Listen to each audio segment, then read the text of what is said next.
Ever wonder which Hollywood legends didn't just play fearless heroes, but earned their grit in foxholes, chain gangs, burning film sets, and cockpit dogfights? Tonight, we're counting down the 10 toughest actors of all time, and each slot packs a bigger jaw-dropper than the last. You'll meet a coal dust kid who shot down fighters at 30,000 feet, a rebel Marine who rescued 5 men from an icy tomb, and a baby-faced soldier who single-handedly stopped a German onslaught atop a flaming tank. Stick around, because if number 10 blows your mind, number 1 will leave you speechless. Ready? Let's dive straight into the mayhem. 10 toughest actors in Hollywood history. Number 10. Charlton Heston, the bomber gun hero. During World War II, 20-year-old Charlton Heston manned a .50 caliber waist gun on B-25 Mitchum bombers, patrolling the storm-churned Aleutian front. Those missions combined lethal cold, zero visibility, and enemy fighters ripping past at 300 miles per hour. When an oxygen line froze mid-sortie, Heston jury-rigged the hose with electrical tape while staying on the gun, because losing air at 15,000 feet meant frostbite in minutes. That grim practice at multitasking under fire later translated to fearless professionalism on set. For Ben-Hur's chariot scenes, Heston trained 6 hours a day, month after month, learning to control 4 white stallions at once. A wheel collapse shattered his wrist mid-shoot, but he had the prop team rivet a metal brace under the gauntlet so filming never stopped. In Khartoum, temperatures hit 130 degrees Fahrenheit. Extras fainted daily. Heston stayed in a wool tunic from dawn call to sunset wrap, so the crew wouldn't quit. While toting a 90-pound cedar cross in The Greatest Story Ever Told, he felt a ligament snap, then whispered to the director, "Shoot the close-ups now. Pain will read honest." If a scene demanded agony, Heston delivered the real thing. But pain tolerance isn't always loud. Sometimes toughness limps in on a half-healed foot while inventing a dance that outlives the movie. Number 9. Anthony Quinn, the broken foot brawler. Anthony Quinn's resume starts with revolution and ends with reinvention. Born as artillery boomed across Chihuahua, he knew bullets before lullabies. In Los Angeles, he boxed county smokers by 16, working slaughterhouses at dawn and construction sites by noon.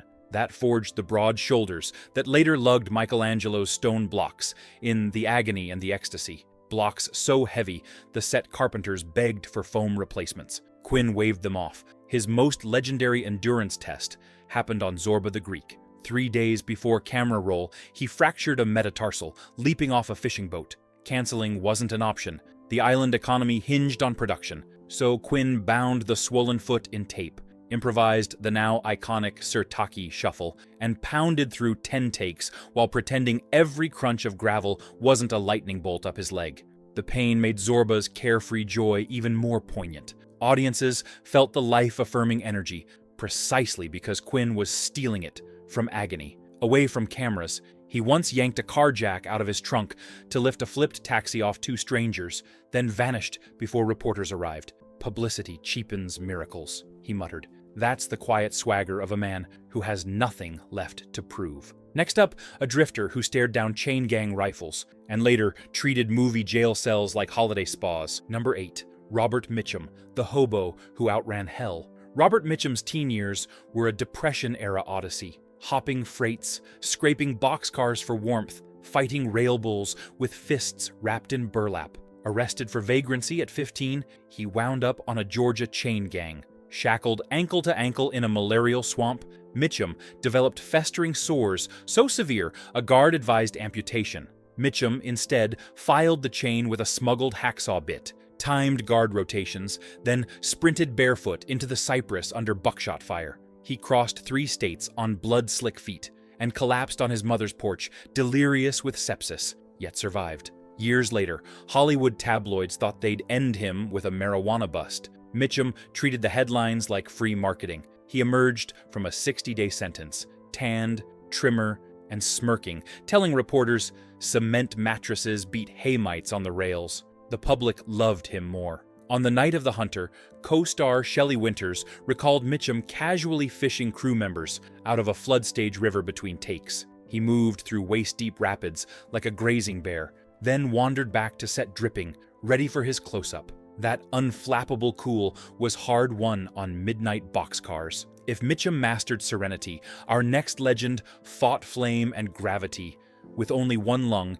and an unbreakable will. Number 7, John Wayne, the Duke who wouldn't flinch. John Wayne's mystique wasn't built in boot camp, but in a lifetime of shrugging off accidents that would sideline lesser mortals. Body surfing wiped out his football scholarship. He pivoted to prop boy grunt work, hefting 300-pound arc lights solo. When the Conqueror shot downwind of nuclear tests, Wayne breathed desert fallout for weeks, deadly exposure linked to the cancer that later claimed him. The true testament came after surgeons removed his left lung and 4 ribs in 1964. 5 months later, still taped like a barrel, Wayne was back wrangling Mustangs for El Dorado, refusing a stunt double. Director Howard Hawks quietly placed an oxygen tank behind a saloon barrel.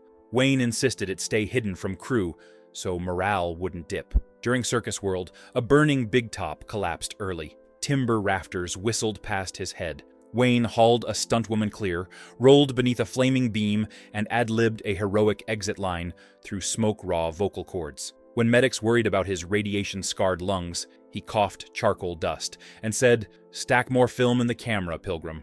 Now, get ready for a pocket-sized whirlwind who boxed street gangs into submission and still tapped like a Broadway hoofer." Number 6, James Cagney, the Lower East Side lightning bolt. Growing up in Manhattan's 5 Points, the 5 feet 5 inches James Cagney was mug bait until he learned to jab faster than bullies could blink. Between hustling coal carts and caring for tubercular siblings, he snuck into a YMCA ring, mastering footwork that later electrified gangster roles. True to form, Cagney demanded realism. Filming Taxi, he insisted the stunt driver actually sideswipe a light pole so sparks flew into camera. The jolt cracked Cagney's tooth. He spat enamel, reset his jaw, and finished the scene, only later realizing blood was streaming down his collar.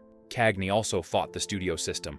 When Warner Bros. Forced unpaid overtime, he organized a silent walkout, staring down Jack Warner nose to nose. Pay raises rippled across the lot within days. Toughness for Cagney meant punching upward as well as out. From mean streets, we leap to high seas, where a depth charge explosion forged a gladiator who simply refused to stay down. Number 5, Kirk Douglas, the depth charge survivor. In 1943, Lieutenant Kirk Douglas stood on the deck of a Navy patrol craft when a sailor accidentally dropped a live depth charge off their stern. The underwater boom launched Douglas into the air, ripped stomach muscles, and left him doubled over with internal bleeding. Discharged but not defeated, he rehabbed by doing pull-ups on hospital pipes until nurses threatened restraints. That recovery birthed a maniacal work ethic. Preparing for Spartacus, Douglas fenced Olympian saber champions until blisters bled through gauntlets, then demanded heavier swords so his on-screen swings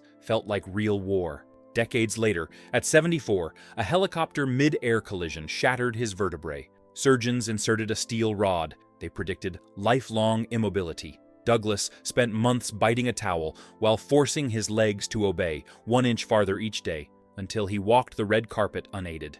When stroke stole his speech, he relearned vowels by yelling Shakespeare in the shower. Neighbors thought he was exorcising demons. He was demons of surrender. Yet even Kirk saluted the next rebel, a hot rod Marine whose love of velocity saved lives on ice and rewrote the Hollywood stunt manual. Number 4, Steve McQueen, the ice dive savior. Steve McQueen's Marine commanders nearly court-martialed him out until that fateful Arctic drill where a tank crashed through frozen sea. While others froze, McQueen plunged into the black water, unclipped 5 Marines from drowning harnesses, and surfaced blue-lipped but grinning.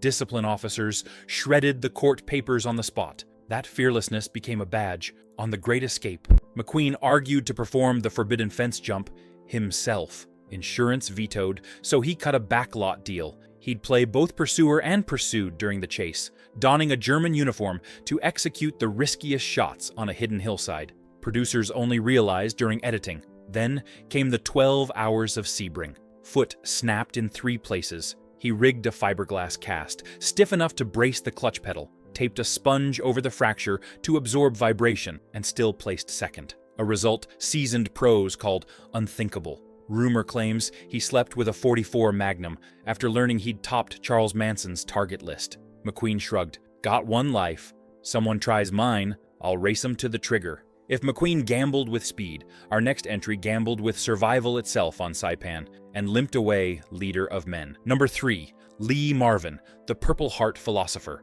Mount Tapachao, Saipan. Lee Marvin, 20, sprinted through bamboo thickets into a wall of machine gun fire. Bullets smashed his sciatic nerve. Shrapnel tore his foot. Pinned in open ground, he rallied 3 wounded Marines to crawl behind a toppled banyan root, returning fire long enough for medics to drag others out. Only 6 of his company's 247 men walked off that ridge alive. Marvin spent a year in naval hospitals, reading Tolstoy and memorizing poetry to stave off morphine boredom. On film sets, he tolerated zero glamorizing of violence. Actors complaining about blank recoil earned a 10-minute lecture on bone splatter. Filming Point Blank, he taught co-star Angie Dickinson how to disarm a man by shattering finger joints, then apologized for bruising her knuckles in rehearsal. Better blue now than dead later, he quipped. Marvin's bar fight lore is endless, but his friends note he never threw the first punch. He simply finished things,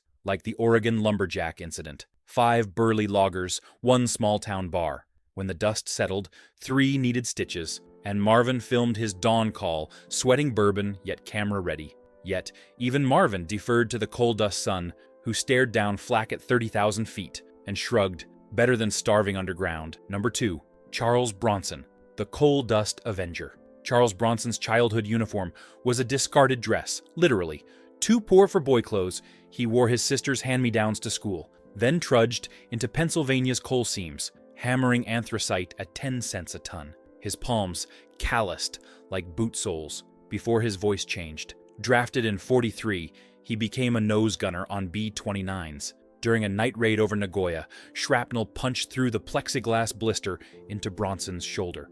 With blood pooling, he strapped the throttle grip around his arm to stanch flow and kept firing until enemy fighters peeled away. Afterwards, he quipped, "Odds of that chunk hitting the same hole twice seemed low, so I stayed put." Hollywood came calling late to toughen death wish realism.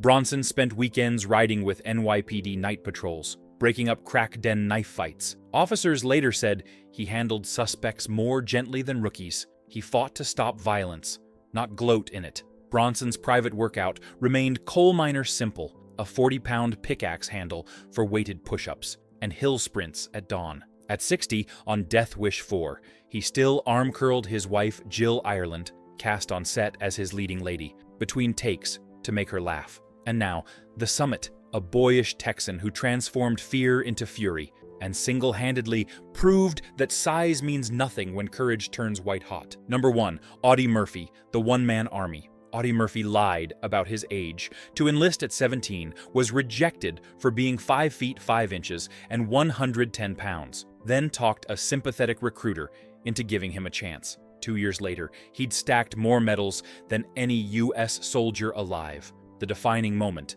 Holtzwihr, France, 1945. Murphy's company faced 6 tanks and 250 infantry. He ordered his men to withdraw, then climbed onto a burning tank destroyer, manned its 50 cal, and held the line alone for an hour. Flames licked his boots. A shell exploded nearby, shrapnel tearing his thigh. Murphy still shouted artillery coordinates into a phone with his free hand, mowing down waves of attackers. By the time he limped off, 50 Germans lay dead or dying, and the assault collapsed. That feat earned him the Medal of Honor, but it cost him nights of peace. He'd wake screaming, pistol in hand. Hollywood saw a hero. Murphy saw only ghosts. Yet he reenacted his war for to hell and back, insisting on authentic recoil and battlefield mud.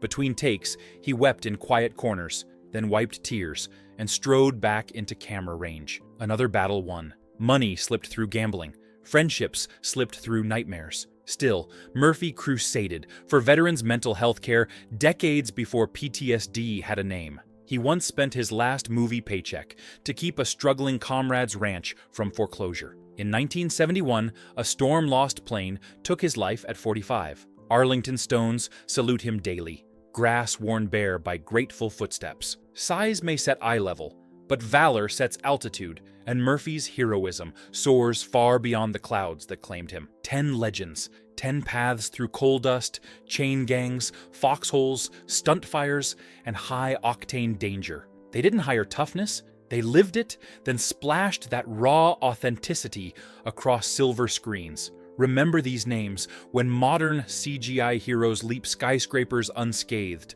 because real grit doesn't respawn. It scars, it limps, it sweats, and it keeps going. If these stories blew your mind, slam that like so more classic film fans find this deep dive, and subscribe for next week's countdown of Hollywood's most shocking double lives. Now it's your turn. Which legend impressed you most? Did we rank them right, or would you shuffle the order? Drop your pick below. Thanks for watching, and remember, sometimes the bravest act isn't on a movie set. It's getting back up when the world thinks you're done.